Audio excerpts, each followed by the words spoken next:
राज्यात सौर ऊर्जेला चालना देण्याच्या प्रयत्नादरम्यान आता महावितरणकडून महत्त्वाचा निर्णय घेण्यात आला आहे.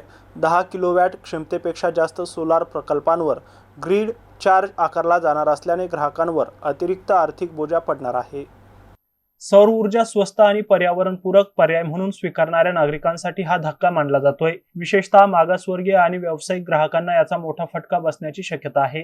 राज्यात मोठ्या प्रमाणावर सोलार प्रकल्प उभारणीला वेग आला असताना महावितरणने आता ग्रीड वापरासाठी शुल्क आकारण्याचा निर्णय घेतलाय. या निर्णयानुसार 10 किलोवॅट पेक्षा जास्त क्षमतेच्या सोलार यंत्रणांवर अतिरिक्त चार्ज लागू होणार आहे. त्यामुळे सौर ऊर्जा वापरणाऱ्या ग्राहकांचा वीज खर्च वाढणार असून गुंतवणुकीचा परतावा मिळण्यासही अधिक कालावधी लागू शकतो. तज्ज्ञांच्या मते या निर्णयामुळे सोलार प्रकल्पांच्या विस्ताराला काही प्रमाणात ब्रेक लागू शकतो. दरम्यान घरगुती ग्राहकांपासून ते लघुउद्योग आणि व्यावसायिक वापरकर्त्यांवर सर्वांवर याचा परिणाम होणार आहे. सौर ऊर्जेला प्रोत्साहन देण्याच्या धोरणात हा बदल का करण्यात आला याबाबत स्पष्टता देण्याची मागणीही आता जोर धरतीये.